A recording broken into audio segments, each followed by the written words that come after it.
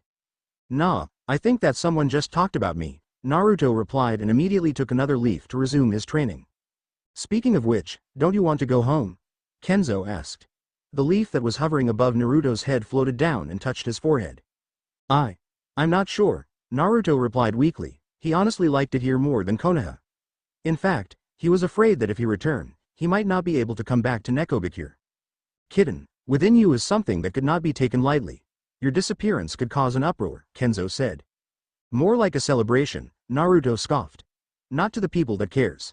Not to the people that you supposedly said you wanted to protect, Kenzo said in a stern voice. Naruto's eyes went wide at this revelation and he looked away. I suppose. Don't worry kitten, I'll make sure that you can return here, Kenzo said in his normal voice. Naruto beamed at this. Really? Of course.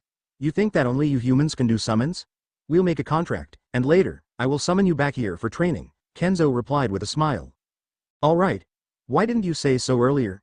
Then let's go back to Konoha for a while. Naruto got up and pumped his fist to the air. He really missed ramen. He hadn't had the chance to explore Nekogakure to see if they have any. On second thought, let's just send them a letter saying you're fine.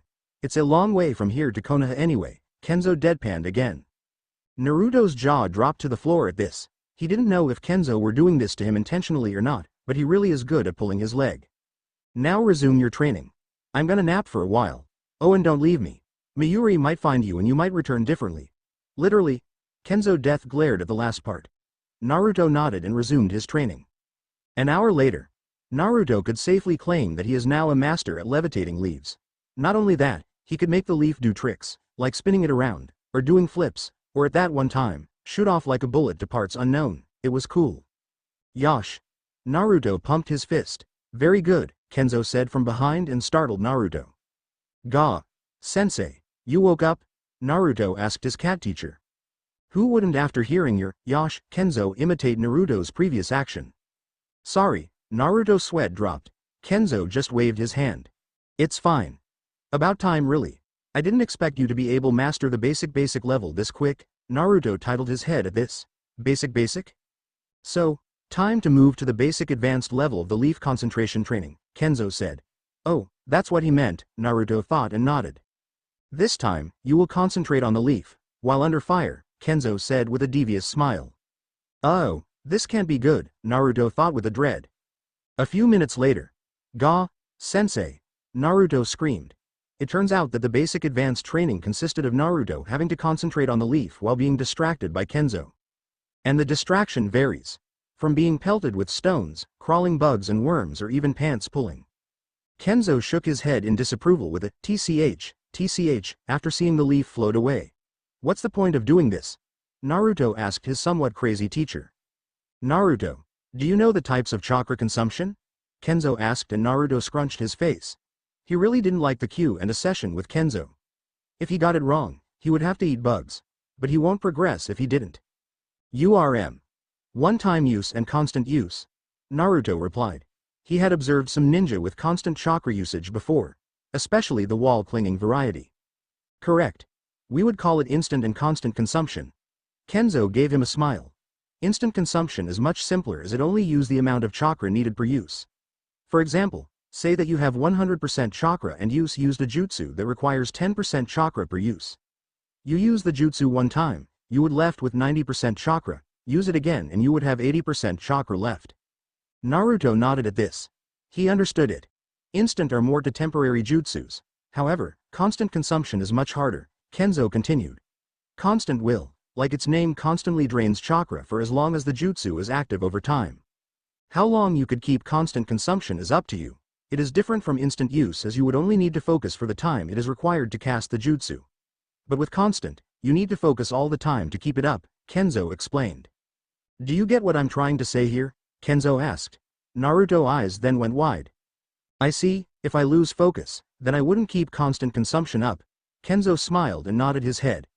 Naruto understood why Kenzo keeps distracting him. It was to see if he could keep his focus. Good, if you mastered constant then you wouldn't have any problem with instant at all. Besides, most advanced jutsus require constant anyway. Kenzo then turned around. Let's go, it's late. Oh, and keep doing your leaf training.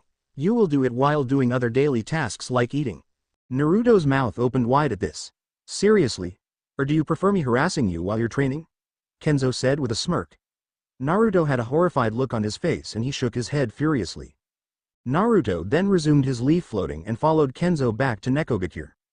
While Naruto didn't learn any cool jutsus today, he understood that the basics are much more important. 1,000 miles journey begins with a single step after all. Life was starting to feel good for Naruto. He, for once, woke up feeling cheerful and not like the previous days where he would felt dread going through the day. Naruto, in the few days he is at Nekogakure, shared an apartment with Kenzo, his black fur and at times annoying but always right cat teacher. He never shared a house with someone before. He would always come home to his apartment alone.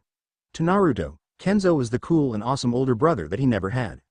Kitten, come on, we're gonna get breakfast and then meet the boss, Kenzo said.